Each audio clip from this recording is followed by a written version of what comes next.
Assalamualaikum warahmatullahi wabarakatuh. Apa kabar anak-anak? Mudah-mudahan selalu dalam keadaan sehat walafiat dan selalu dalam lindungan Allah Subhanahu wa taala. Bertemu kembali pada pembelajaran bahasa Indonesia. Pada hari ini kita akan bahas tentang ciri kebahasaan teks laporan percobaan. Sebelum kita mulai pelajaran kita ini, mari kita awali dengan membaca Bismillahirrahmanirrahim. Mudah-mudahan pembelajaran kita bermanfaat untuk kita semua. Amin. Baiklah anak-anak semua, kalian buka halaman 8 buku LKS-nya, poin 2, yaitu tentang menelaah kebahasaan teks laporan percobaan. Kalau pada pertemuan yang lalu kalian telah mempelajari tentang menelaah struktur teks laporan percobaan. Nah, untuk kali ini, pada pertemuan kali ini kita akan membahas tentang ciri kebahasaan teks laporan percobaan. Perhatikan di buku LKS-nya halaman 8 yang nomor 2. Di situ tentang kebahasaan teks laporan percobaan. Ada beberapa kebahasaan yang harus kalian perhatikan.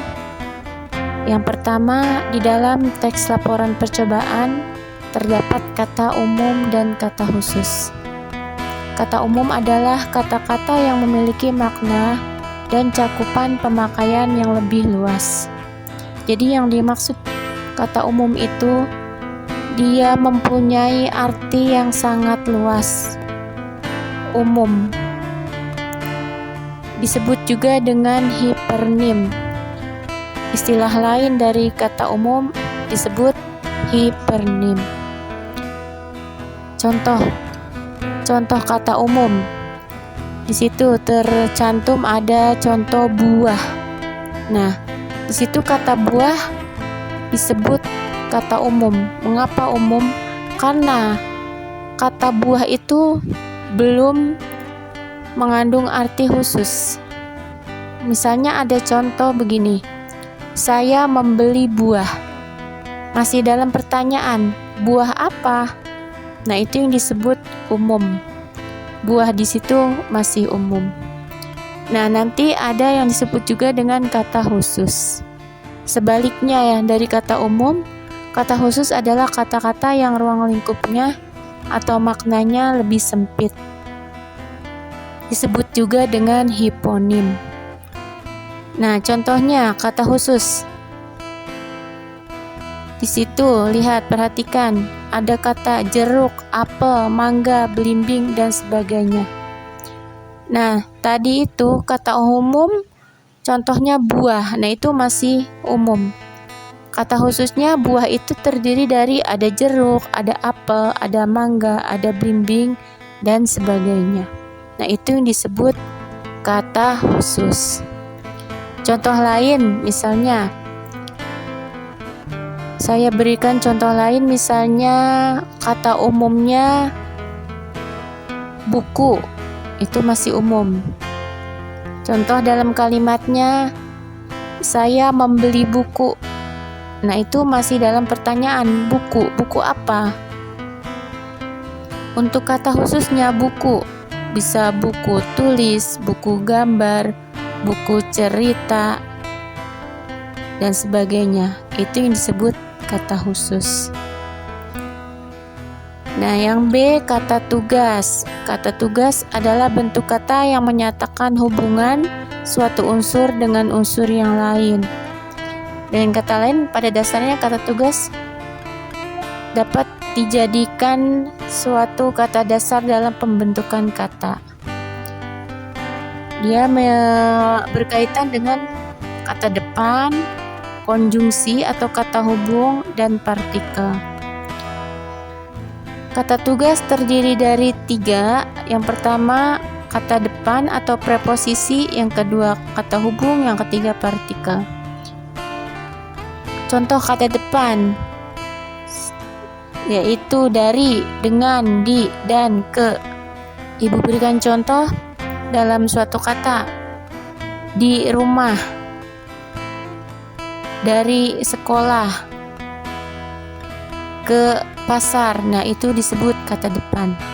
Contoh dalam kalimatnya misalnya, saya pergi ke pasar. Nah, ke-nya di situ kata depan. Saya sekolah di MTS Jauharatul Huda. Nah, di-nya di situ termasuk kata depan. Selanjutnya, konjungsi atau kata hubung, yaitu suatu kata yang menghubungkan antara kata yang satu dengan kata yang lain, kalimat yang satu dengan kalimat yang lain. Contohnya ada kata tetapi dan sedangkan. Itu yang disebut kata hubung. Yang ketiga, partikel. Partikel itu apa? Ya, jenis kata yang biasanya tidak dapat divariasikan dengan kata lain. Di dalam partikel ini terdiri dari kata yakni, yang, kah, lah, pun. Nah, itu yang disebut partikel. Contoh katanya misalnya apakah. Nah, itu kahnya di situ namanya partikel. Siapakah, itu partikel. Contoh lain, apalah. Nah, lahnya itu partikel. Tolonglah, partikel. Nah, pun juga di sini ada kata pun. Adapun, meskipun, walaupun. Nah, itu partikel. Selanjutnya kata kerja. Kata kerja terbagi dua, atau ada kata kerja aktif, ada kata kerja pasif. Kata kerja aktif itu kata kerja yang memberikan suatu tindakan kepada objeknya. Diawali dengan kata me. Contohnya menyiram, melempar, membungkus. Dalam kalimat misalnya, aku menyiram bunga. Saya melempar bola. Saya membungkus kue. Kata dasarnya menyiram, siram. Mendapat awalan me, jadi menyiram. Melempar kata dasarnya lempar, mendapat awalan me. Membungkus kata dasarnya bungkus, mendapat awalan me. Jadi yang namanya kata kerja aktif diawali dengan kata me, kata kerja me.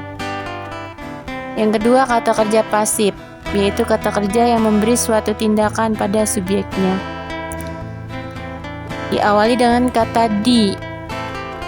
Contohnya dibungkus, tadi membungkus jadi dibungkus.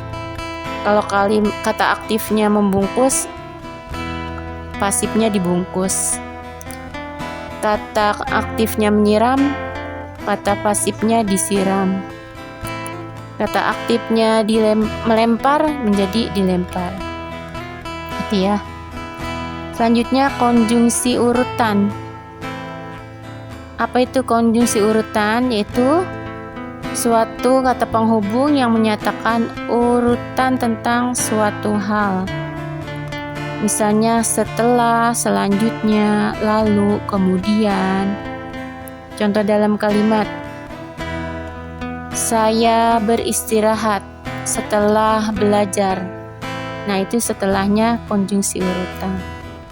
Ada lagi kata benda. Kata benda atau nomina. Kata benda atau nomina yaitu kata yang merujuk pada segala hal yang dibendakan. Contohnya di situ. Lihat di halaman 9. Ya, kata benda. Seperti ada kata masakan. Masakan itu jadi suatu kata benda. Ada kata udara. Nah, itu benda. Ada lagi kata meja, itu benda. segala benda mati maupun benda hidup. Orang termasuk tidak? Termasuk. Yang namanya kata benda ada hidup, ada mati. Selanjutnya istilah teknis. Apa itu istilah teknis? Yaitu kata yang mempunyai arti khusus dalam bidang tertentu. Terbagi dua, ada istilah khusus, ada istilah umum. Istilah khusus pada bidang tertentu, misalnya aritmatika. Nah, itu istilah khusus dalam bidang matematika. Ada dalam bidang IPA atau biologi, misalnya hama, orang, itu dalam bidang biologi. Kalau dalam bidang pertanian, misalnya ada kata puso, ada kata traktor. Nah, itu termasuk dalam istilah khusus. Yang kedua, istilah umum. Istilah umum itu suatu kata yang sudah menjadi unsur bahasa umum. Contohnya daya guna, ambil alih, kecerdasan. Nah, itu istilah-istilah umum yang sering dipakai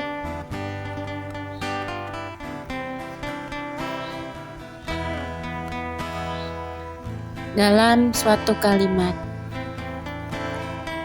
Baiklah, sebelum kalian latihan mencari kebahasaan teks yang berjudul membuat slime, perhatikan contoh teks yang berjudul membuat sabun mandi dari lidah buaya. Nah, nanti setelah kalian baca teks tersebut sebagai contoh, dalam teks membuat sabun mandi dari lidah buaya, kita temukan kata khususnya dalam teks tersebut. Kata khusus yang terdapat pada teks yang berjudul membuat sabun mandi dari lidah buaya. Di situ kata khusus ada kata sabun mandi, ada kata sabun cuci.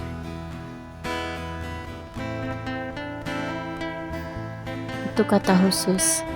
Kalau kata umumnya di situ ada kata sabun. Ya, yang seperti Ibu jelaskan, sabun. Sabun itu kan masih umum. Nah, kata khususnya bisa sabun mandi, bisa sabun cuci. Selanjutnya, untuk mencari kata tugas dalam teks tersebut, kata depan. Kata depan dalam teks tersebut ada kata dari sabun, dari dalam, dan sebagainya ya. Selanjutnya kata hubung. Dalam teks tersebut ada kata hubung dan.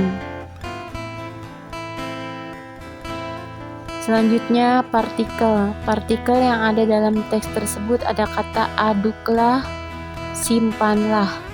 Nah, ini ada kata partikel lah. Kata kerja aktifnya di situ banyak sekali, diantaranya ada kata menambah, membuat, menjadi. Sedangkan kata kerja pasif ada kata digunakan, dibuat. Selanjutnya konjungsi urutan. Ada kata setelah, kemudian, lalu. Ada kata benda. Kata benda di situ ada kata air, pisau, panci, sendok, saringan, pewangi. Untuk istilahnya, istilah teknisnya ada kata wawasan, keamanan.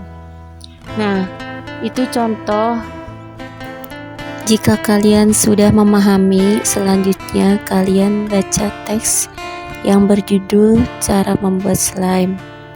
Nanti kalian cari kebahasaannya sesuai yang sudah Ibu contohkan.